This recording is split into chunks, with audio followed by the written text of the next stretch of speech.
This is Hannibal here from thehannibaltv.com, and joining me today is one of my most requested guests, former WWF North American champion, three-time WWF Tag Team champion, former WWE 24/7 champion, and winner of the 1988 King of the Ring, and even held the world title in WWE for an unofficial amount of time. Ed DiBiase from the WWE Hall of Fame. How are you doing, sir?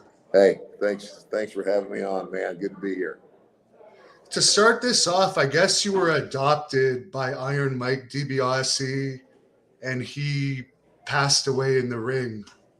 That must have been quite a traumatic experience for you. Yeah.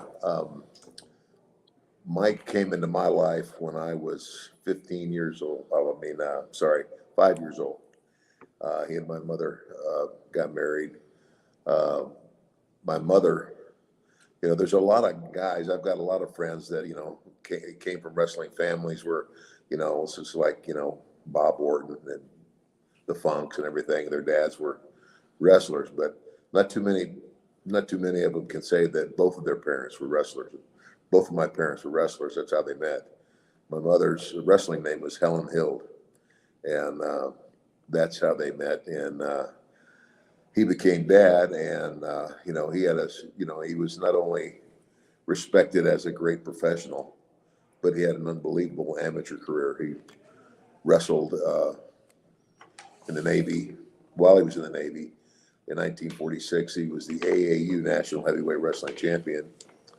And then he went on to Nebraska, and at Nebraska, lettered 8 times, 4 years in wrestling and 4 in football, and just as an outstanding career. So, I mean, he was my hero.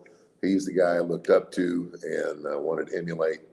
And when I lost him, we had, he and the Funks. I mean, I've known the Funk family, almost all my life.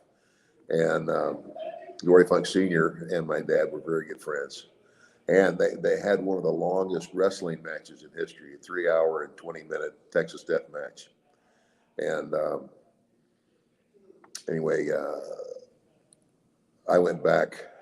I had signed a scholarship to play football at the University of Arizona, and I was watching TV one day, and wrestling came on. I hadn't seen any wrestling since my father's death in 1969. And so, I'm watching TV, and then and the wrestling show comes on, and then I realize it's the tape from Amarillo, Texas, and it's the Funks, and they're coming to Arizona, to Tucson, for a show. And so I said, man, this is awesome. So I went to visit them and meet them. I hadn't seen any of them for 3 years. And Terry talked me into taking a recruiting trip to West Texas State. And he said, even if you've made up your mind, you're going to go to the U of A, that's great. He says, just take the trip, it's free, come see everybody. Well, that's all it took, was for me to just get around it a little bit for a little while. And, my heart was set on being a wrestler. It always was. So I went to West Texas State, and there's a whole slew of guys that played football at West Texas State that didn't just become wrestlers, but became stars. Both the Funk brothers, Stan Hansen, Bruiser Brody, Bobby Duncombe, Tito Santana, myself, and Tully Blanchard were all on the same team. And so there's a bunch of guys. I think West Texas State graduated more pro wrestlers than they did pro football players. But that was, that was my inspiration, was my dad. And he was a good man, and I still miss him. And I hope that he would, be happy with, how life has turned out for me. And I understand Dick Murdoch played in some of the games too, but he may not have actually gone to the school for West Texas State. What? That's funny, and it's true. It's they had an alumni game, and it was like the all the old guys come back to play against the current team. Like it was like, during like the spring game special, and then Murdoch played in the game, and he never, he never went a day to West Texas State, but he tells everybody that he did. By the way, Dick Murdoch is, somebody that I also think doesn't get the credit he deserves as a professional wrestler. I mean, he was one of the guys I learned so much about the wrestling business from that guy. It's incredible. I miss him too. And you mentioned Bruiser Brody went there. Did you cross paths with him much over the years?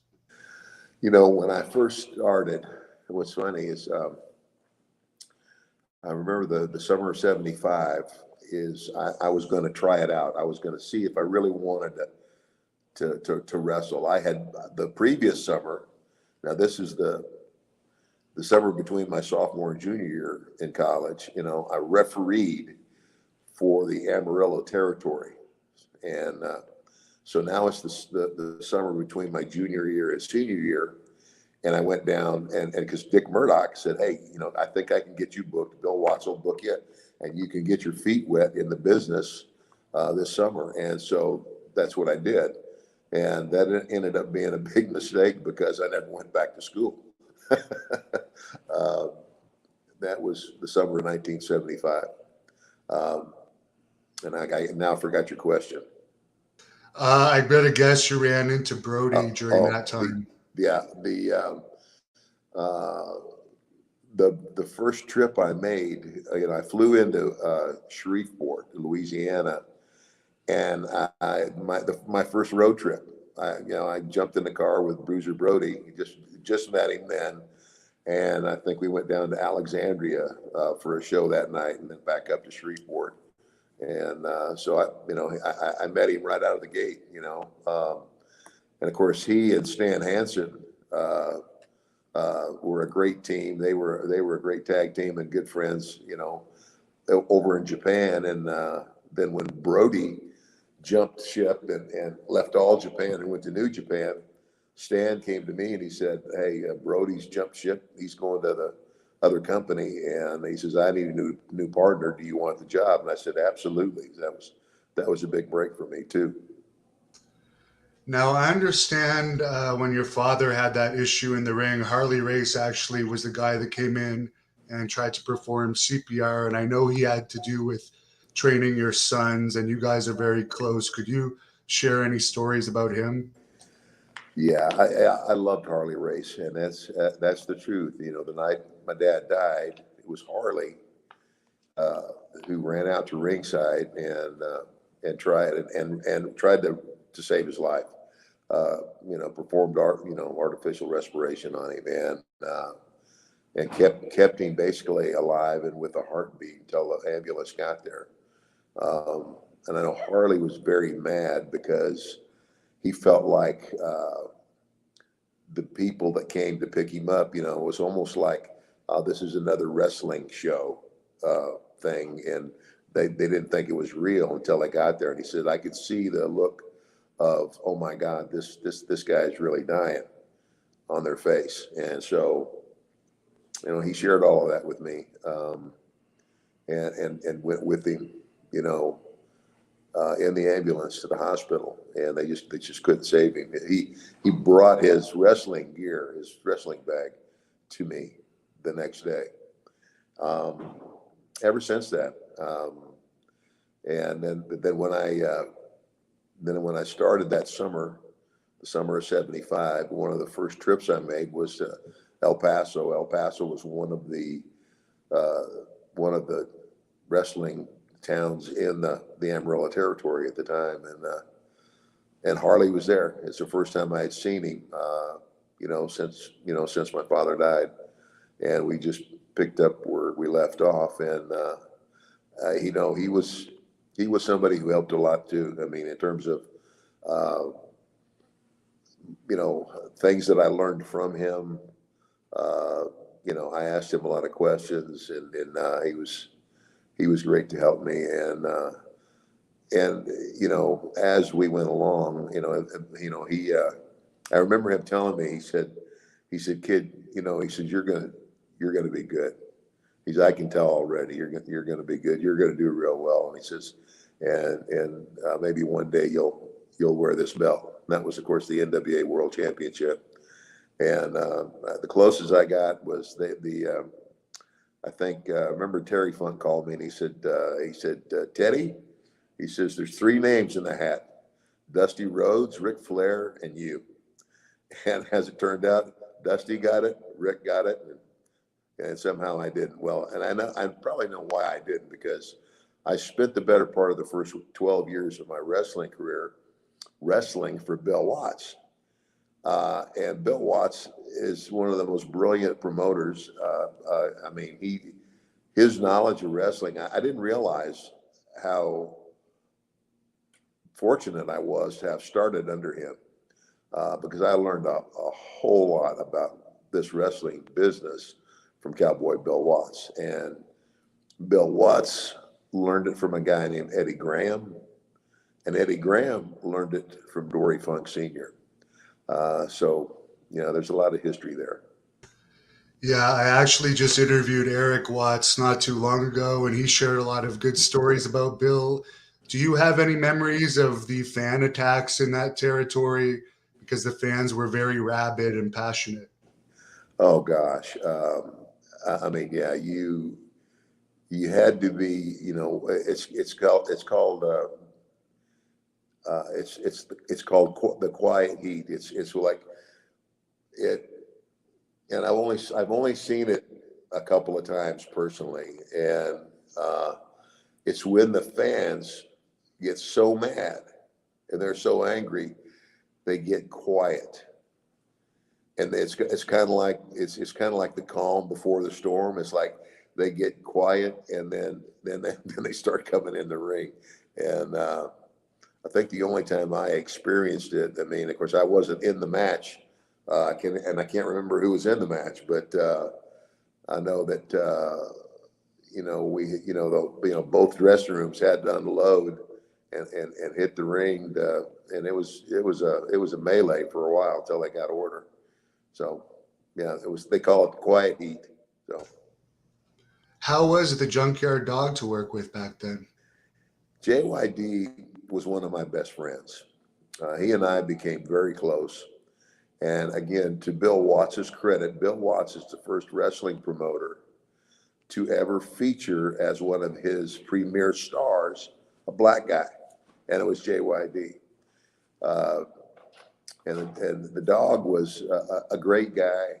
What he was really good at, what was his mic skills. On the microphone, he was excellent. I mean, you talk about a guy that had charisma, just dripping out of him.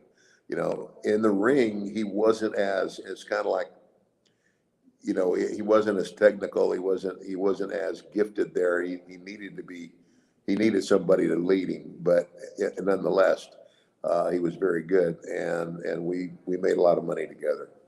And when I turned heel, I turned on him, and I remember telling Grizzly Smith, who was kind of like Bill Watts' agent, and who went to the towns and brought us the finishes and let everybody know what they were doing that night. And I remember telling Grizz, I said, I'm not driving my car to New Orleans the first time I wrestled dog after I turned heel, because 95% of the crowd in New Orleans was black. And he said, why? I said, because when I come out of the building, my wheels will be gone, or anyway. He said, okay, well, ride with me, I'm neutral. So I rode with Grizzly Smith that night, and we had the match, and we had and he comes in the dressing room, I'm getting dressed, and he puts his hands on his hips, and he looks at me, and he's just shaking his head.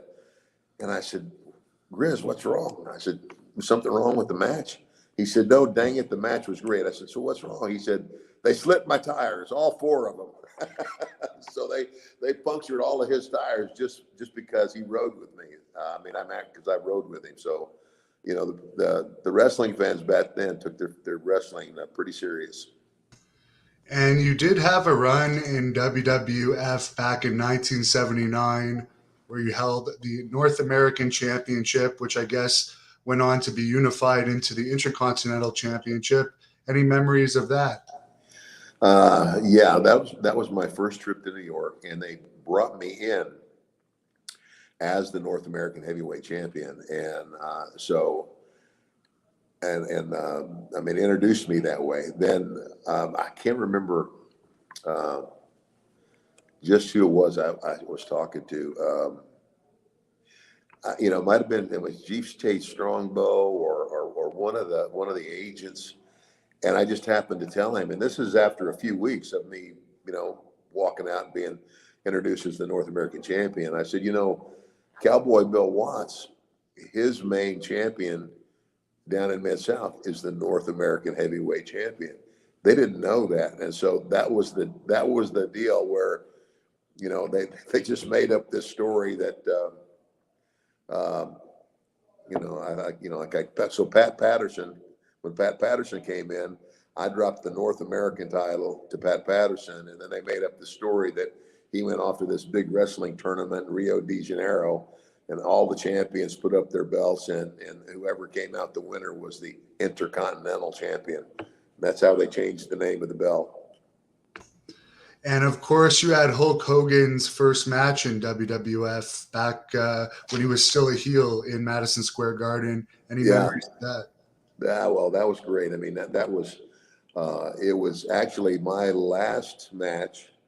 I was, I'd been there. I don't know, like not quite a year, but I was going to go back to Mid-South, and I remember Vince Sr. coming to me, and he says, we've got a lot of big hopes for this guy, and he says I want you to get him over. And I asked him, I said, well, how do you want me to do it? And he just looked at me and he said, Ted, he says, I trust you. He says, I know you'll do it. You'll do it well. And I did. And I put him over. And that was what was funny, is that I was the baby face and he was the heel.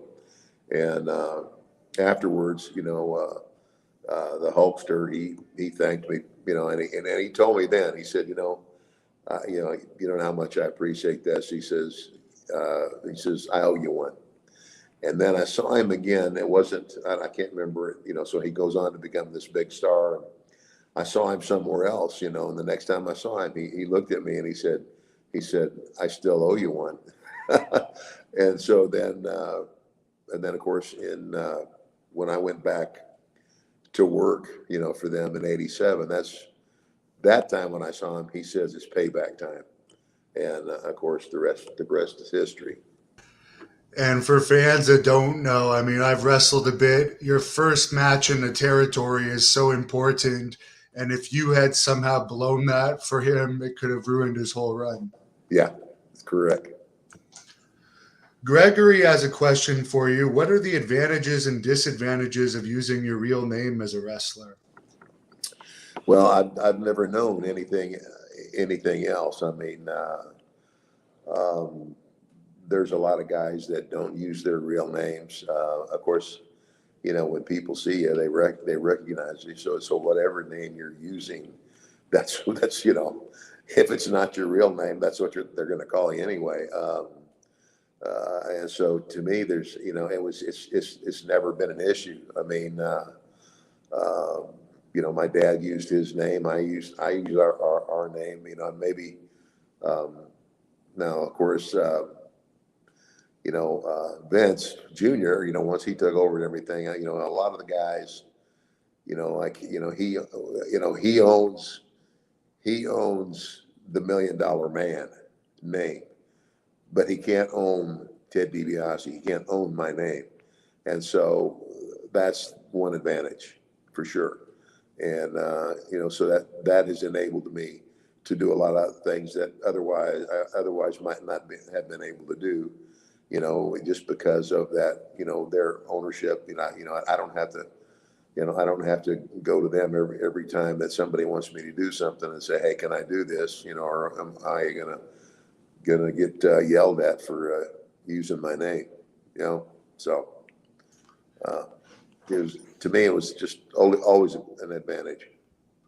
And of course, when you came back to WWF, that was your big run. But I think initially you were brought in as a babyface. Was it always supposed to be like that, or was it always going to be the $1 million man? How did it come about?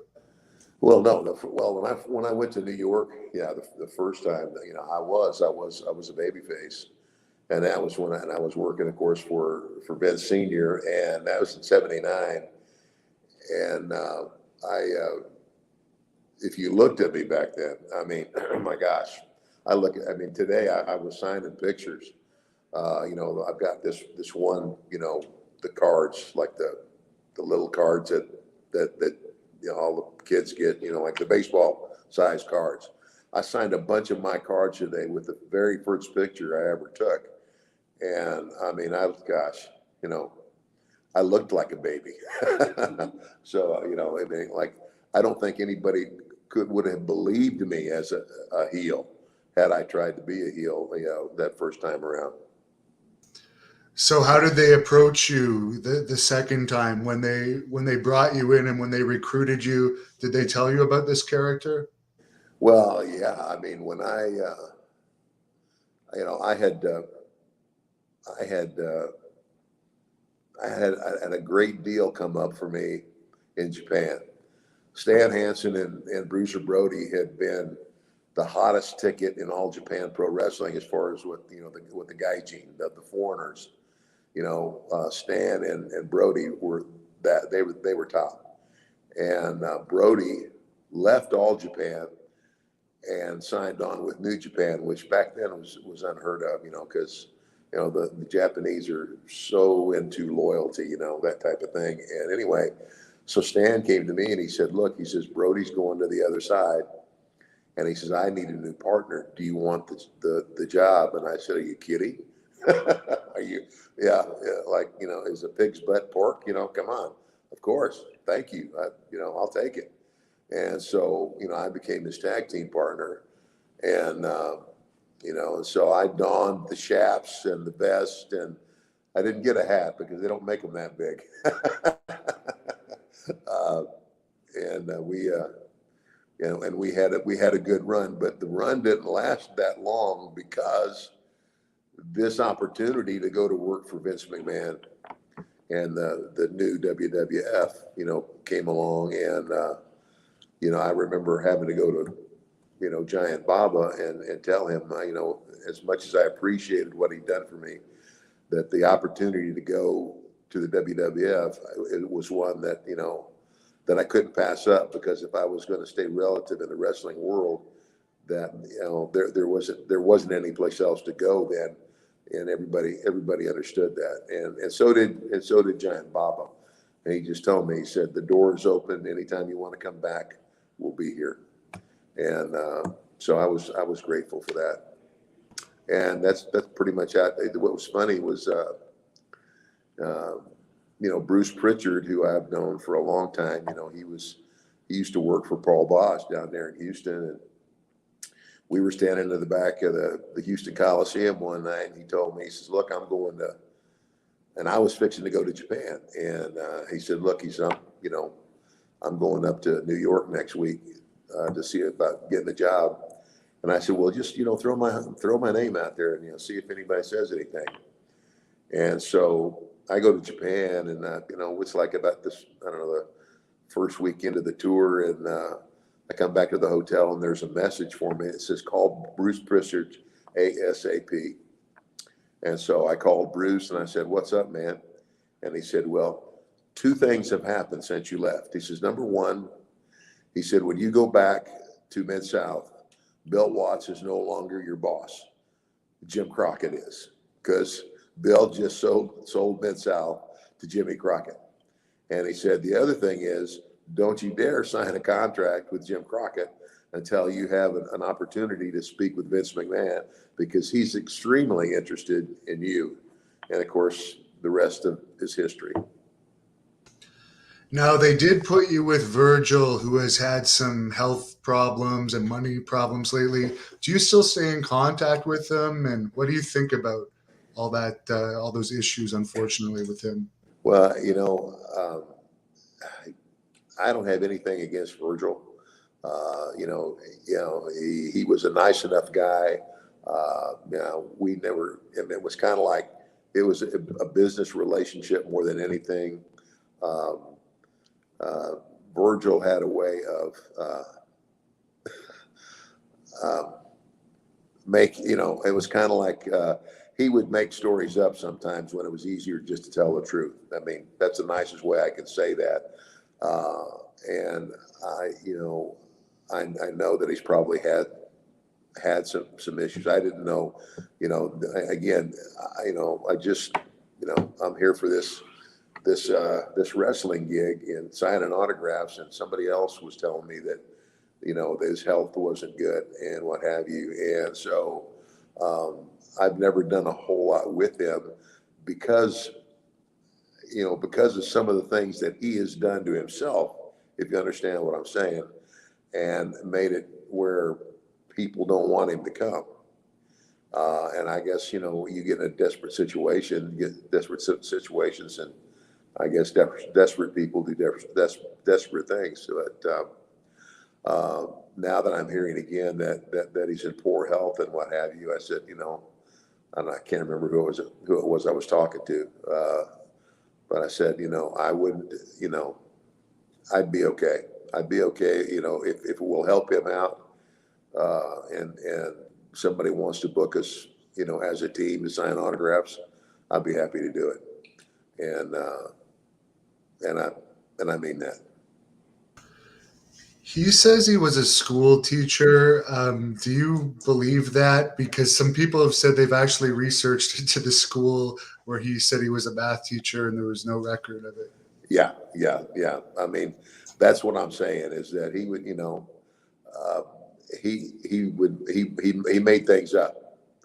He made things up that, if you knew him, if you knew him as well as a lot of people know him, that nobody would believe that, that he was a school teacher. And, it's kind of like, and that was one of the things that, puts you off is that, don't make stuff up, just tell the truth. But if he's in a real bad way, he's not a bad person. And I think some of those things he says is him trying not to look bad. Just to go back for a minute, a fan gave a tip and wanted to know what was it like to work for Ole Anderson in Atlanta back in 1983 when you were national heavyweight champion. Well, I really don't know because no sooner did I get there than Ole quit. I mean, I had just showed up on the scene. I remember, Terry Funk gave me a phone call, and he said, Teddy, he said, you need to get to Atlanta, get on that television show, and get over. He says, because your name's in the hat as one of the possibilities as the next NWA world champion. The other two names in the hat were Dusty Rhodes and Ric Flair. And of course, I can't remember now whether Dusty or Rick got it first. I never did end up getting it. And I really believe that happened because I kept going back to Mid-South. And Bill Watts was not affiliated with the NWA. He said, I don't need it. And because I spent so much, the better part of the first 12 years of my career there, my name wasn't in the hat anymore.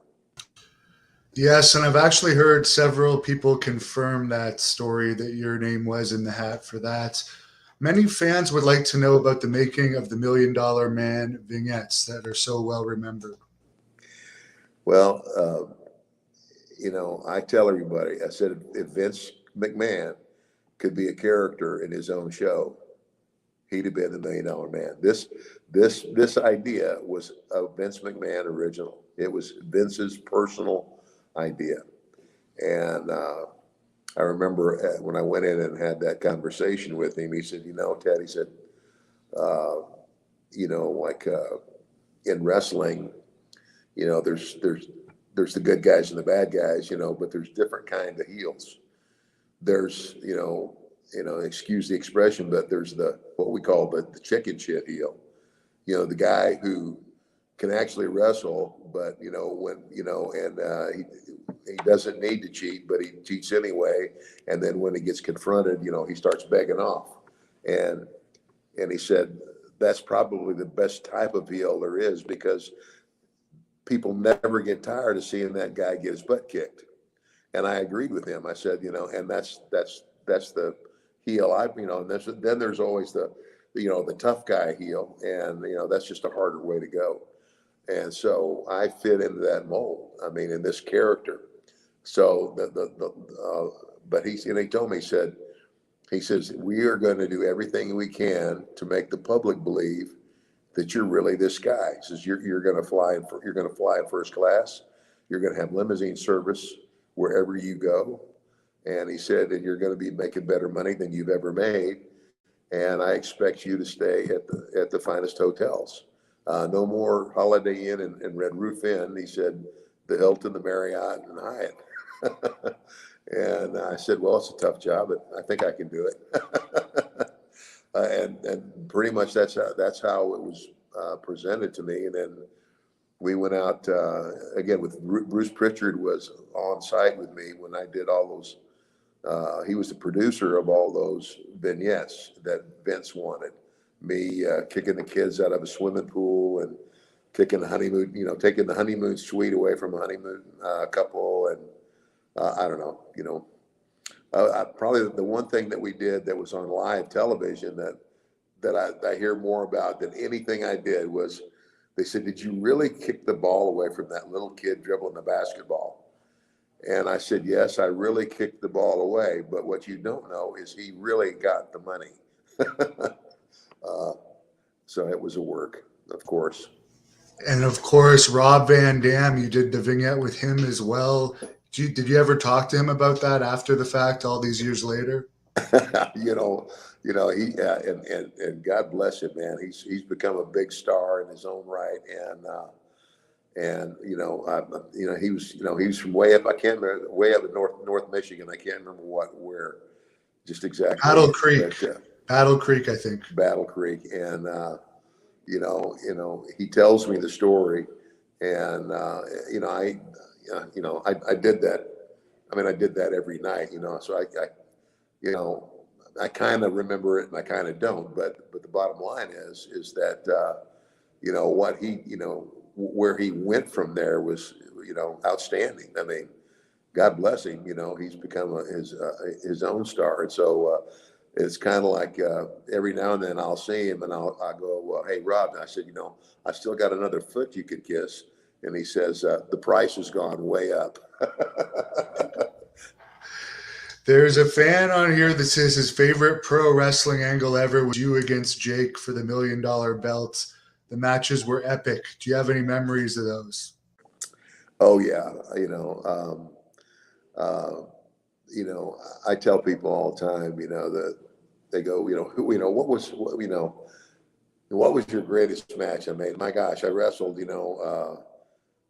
every night of the week, for years. I said, you can't pick one match, but there were certain people and certain programs that I had that stand out, and that was one of them. Jake Roberts is by far one of the best wrestlers and one of the best guys on a microphone ever in our industry, and the other thing another reason that I loved it was that it made it easy for me, because you had two guys who basically grew up in the same, the same school of thought, the same, approached wrestling the same way, and understood our business. And so it just made it easy. I mean, it was like doing a dance with Jake, and we played off of each other very, very well. And again, yeah, that was definitely one of the most enjoyable times in my wrestling career, as far as working a program with a guy, and just, it was like we made a lot of money together, and it was easy. it was easy because the matches were so easy. And how was working with Andre the Giant? Andre was great, and of course, that was, we call it the rub in the business. Like when you see a new guy and you see he's got potential, you put him with somebody that's going to help elevate his status, to the next notch. And Vince wanted to get the $1 Million Man character over in a big way, and he couldn't have gotten it over in any bigger way than by putting me with Andre the Giant. And Andre didn't do a lot of fancy stuff, but Andre's understanding of the psychology of wrestling is as much as anybody's. And he was fun. I had a great time with the guy. Of course, when I was wrestling and we were tagging, I was the guy that was in the ring taking all the bumps, and taking the beating, and he was the guy, Andre didn't, he didn't have to ever sell too much. I did all the selling. And Andre was known for always picking up the tab. Would he let you pick up the tab knowing that it was on Vince's bill? No. He that's true about him. He would never let you pick up, he just wouldn't, and I would try, and I'd say, Andre, I said, but, Vince gave me this money and said, spend it, and he says, when you spend it, he just get the receipts and bring the receipts to me and I'm going to replenish it. And he says, no, boss, when you drink with me, you don't pay. So, but you do pay. You pay with a hangover the next day. Yeah, I don't know how you guys did it, being on the road so long and those partying that happened in those years. Well, I mean, it wasn't, you didn't, I guess that was the way of the road, you have the match and have the show, and you stop at the 7-Eleven and and get the 6-pack or the case, depending on the length of the trip, and down the road you go.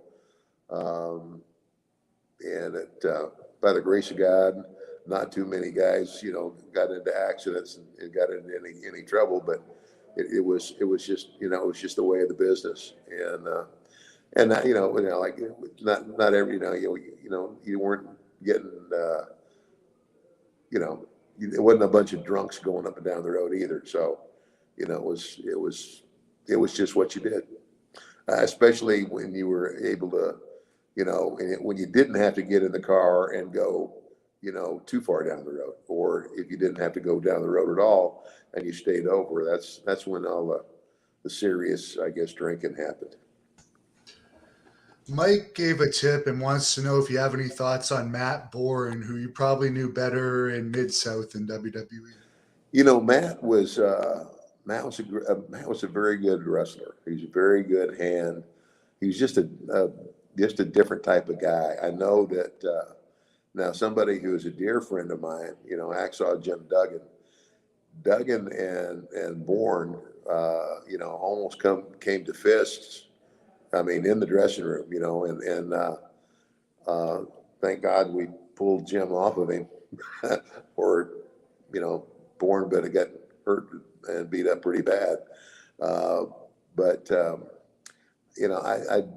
never socialized with him very much, but I respected his work. He was good. He was good, very good. A long story short, would like to know which millionaire influenced you the most. Was it Trump? Of course. Of course, when you know that, I mean, the first 2 WrestleManias that I wrestled in were both in a building that he owns in Atlantic City. WrestleMania 4 and 5. And then, of course, Vince and Trump are known to be, good buddies and good friends. And yes, I voted for him the last election. And if he runs again, I'll vote for him again. Anything's better than what we've got right now. Well, a lot of the fans on this channel feel the same way, even though we're based in Canada. Of course, you worked a lot with Macho Man. Speaking of WrestleMania 4, how was it being in the ring with him? And there was some fans on here that were asking earlier, are the stories with him being possessive of Elizabeth true, or did you find them exaggerated? Yeah, Randy was a consummate professional. Uh, he he was a good businessman, and I wish that I had his. Uh, I wish I had had his would have had his ability to save money and be frugal. Of course, a lot of the other guys in the business would say he wasn't frugal; he was cheap. But hey, you know what? God bless him, man. He saved his money, and Randy was great. The first time Randy and I ever wrestled was WrestleMania 4. We had never touched.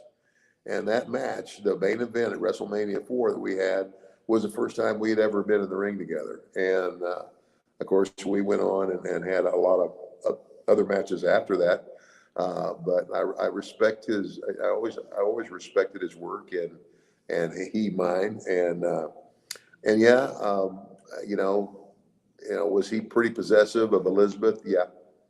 And of course, when you're a wrestler and you're in the locker room with a bunch of guys, uh, that are on the road all the time, and always, looking for a girl or something. I could see where it would be easy for him to be possessive and protective of Elizabeth. But I think we all thought that he was holding the reins a little bit too tight. Now, we talked about you having Hogan's first match. How was it actually feuding with him? Of course, I think you set the all time ratings record for that Saturday night's main event thing you were involved with. I don't think anything's touched it, 14 or something up there. And SummerSlam 88, you guys headlined so many matches that are so well remembered over the years. Yeah, I mean, the Saturday night main event, that was the one. That's the one. I mean, that first one where they shot the angle, and uh, uh, Hulkster, gets beat, and Andre gives me the belt because basically I purchased it, and then I wore it around for like a week, and then they said, you're not the champion, and so they stripped me of the title, and they can't give it back to Hogan because technically he lost it. They can't give it back to Andre because he won't take it because I've paid him off. And so what do? You have a tournament to declare a new champion, and that was the tournament at WrestleMania 4. And so, a lot of guys have wrestled at WrestleMania, but not too many people have 3 matches in one night at WrestleMania. And that's what I had that night was 3 matches, and the last match was with Randy, and of course he went over and became the champ, and the rest is history. And it was a great run, and it's kind of like I remember I had a conversation with Pat Patterson. Pat Patterson is somebody else who is also regarded by many as one of the sharpest guys that we ever had. I mean, you talk about a guy that could work, a guy who had great finishes, and it's like he told me, he said, originally, and what most of the fans would expect is you come in, you're the new top heel, you're the guy, and so they would expect that you're going to go over, and win the title, and then and have your run, and but as a heel, if you did win the title, you wouldn't have it very long because Vince, this whole turn of wrestling, and having a cartoon and all these wrestling characters that kids can watch, and Vince made wrestling family entertainment. And so all those little kids out there that are buying the toys, they don't want their champion to be the bad guy. So if you were to win the title, you wouldn't keep it very long. And so let's surprise everybody, because everybody assumes that's probably what's going to happen, is that you're going to win it, and we're going to put it on Savage, and then you, in your arrogance, create your own title. And as soon as Pat said that, I said, that's great, because that will put a ton of heat on me, and that's what it's all about. It's the heat. You know, it's like, you know, however you can get the heat, get the heat. And you certainly had it. Rick Brooks gave a tip and wants to know if you have any memories of Buzz Sawyer from Georgia. I don't have any personal stories about Buzz, but I watched Buzz work a lot, and this guy, he could go, man. You know, he was a unique individual, to say the least, but he could go. I mean, he was really good at what he did. You mentioned the Matt Bourne, Jim Duggan altercation in the dressing room. Did you ever witness any other backstage dressing room fights over the years? No, I can't. I really can't say that I have. Most of those altercations, didn't happen in the dressing room. They either happen at a hotel or maybe, or in a bar somewhere or something. But I can't say that I have. A long story short wants to know if you feel not having well-defined heels today hurts the business, and do you have any memories of the Nassau Coliseum? Yeah, a lot of memorable matches in the Nassau Coliseum. I can't remember any particular match there. I mean, we wrestled in so many different places all the time. But yeah, it is hard to, have any definitive heel now. And, I don't think that's a good thing. I mean, again, anytime you go to a movie, you go to a movie, there's a story, and in the movie, eventually there's going to be a bad guy and there's going to be a good guy, and the movie becomes the story about who's going to win, who's going to win out in the end, and I do believe, it's just my personal opinion, I come from that era where I think there should be defined, lines. I guess there's some characters, like Stone Cold. Steve Austin and Steve was one of the, became one of the best. And I managed him for a while, and he's a guy who was a strong heel, but a lot of times eventually the tough guy heel, and that's what Steve was. He was a tough guy.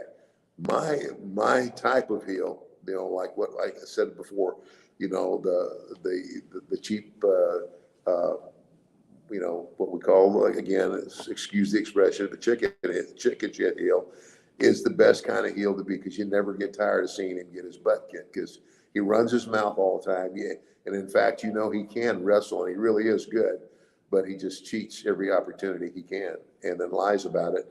And then when he gets backed up into the corner, he begs off and becomes a coward.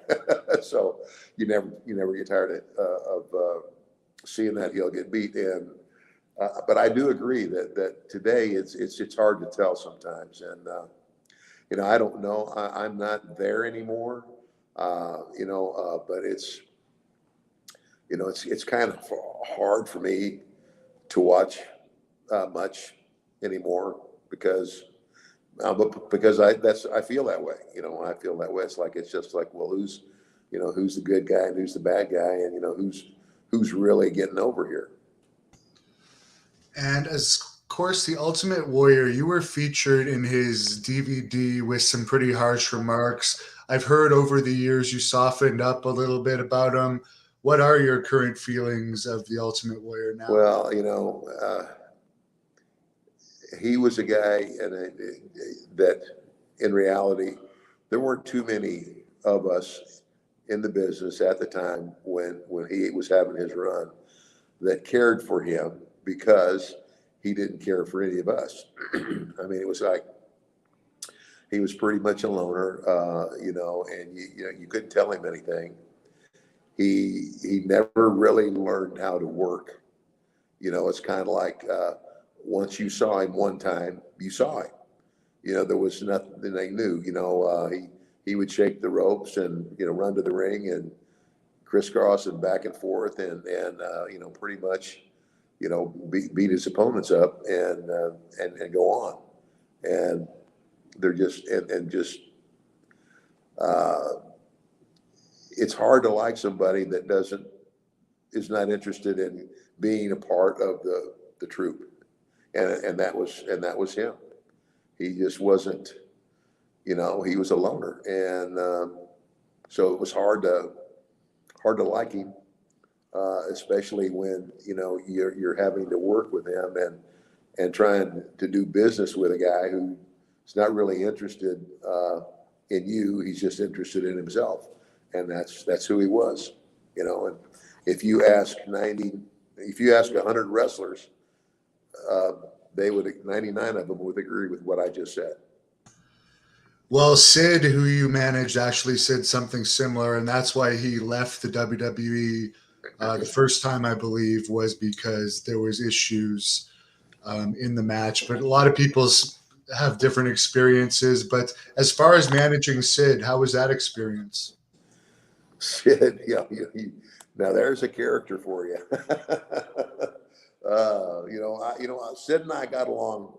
We got along just fine.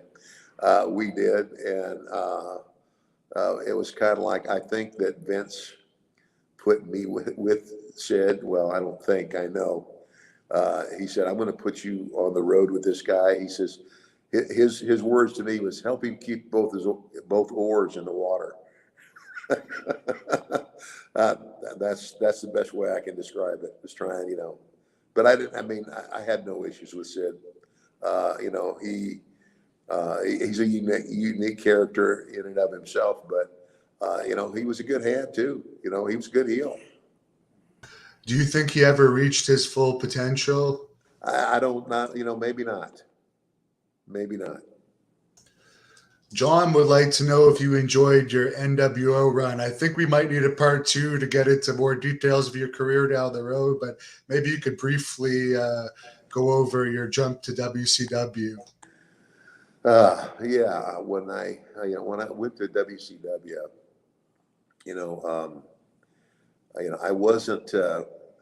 I wasn't leaving the WWF because I was unsatisfied or mad about anything.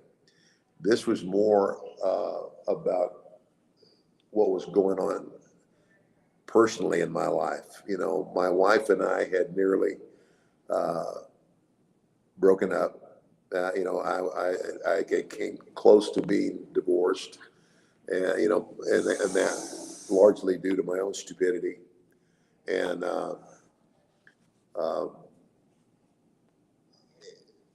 when I had gone back, when I stopped physically wrestling and I went back, I was a manager.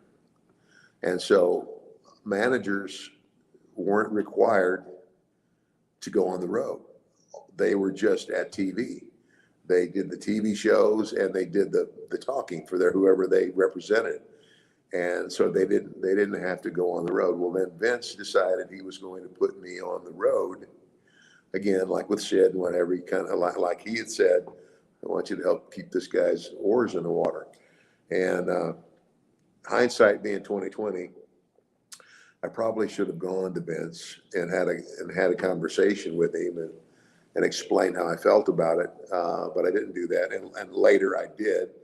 And later meaning, after I went back the next time and I had that conversation with him, he told me, he said, "You should have come and talked to me." And at the time I didn't, I thought, this is Vince McMahon. He's a businessman. He's not interested in my personal issues. He's going to do with me what he thinks is best for the company and the organization. And so that's the way I looked at it. So the reason I actually jumped to WCW was they said that I could come there and do what I had been doing at the WWF, be a mouthpiece, for the wrestlers that I represented, be at the TVs, but I didn't have to go and do any of the house shows, and that's why I made the jump. So, I really, it was, they called them the Wrestling Wars, and personally, WCW lost. I mean, they a lot of guys went over there. Hogan, Hall, Nash, a lot of guys jumped and went over there. And for that short little run there, they were doing it because then the biggest angle in wrestling was the war between the two organizations. But and again, Eric Bischoff, I have nothing against Eric. It's just that Eric was given a job that he really wasn't. He wasn't the mind of Vince McMahon, and I knew that whatever it wasn't going to last very long. That ultimately the WWF would win that war, and they did. And last question for today. I think your most memorable feud as Money Inc. was your feud with the Steiner Brothers. And there's been tons of questions about it today from the fans. Could you discuss what it was like working against that legendary team? Those guys were great. I loved working with them. I enjoyed it completely. It's like people say, well, what do you consider a hard match? A hard match is when you get in the ring with somebody that really doesn't know what they're doing, that you have to, basically lead them around by the nose, and tell them every single thing to do. And because, the way of wrestling is the guy, the heel in the match is generally the ring general. He's the guy calling the shots. And so when you got people that don't understand or aren't capable of that or doing that, and then there's even like Jake and I had this conversation recently. Like when we worked, our body language. There were things that we would do in the match, where we were telegraphing to the guy that you're working with what you want. It's like, if you say you take a big chop and you go down and you stagger towards the turnbuckle, well, then I just feel natural that the guy comes and grabs you by the head and runs your head into that turnbuckle. And then you spin around in the corner and you open up and you're there for him again. Well, those are just natural things that you do.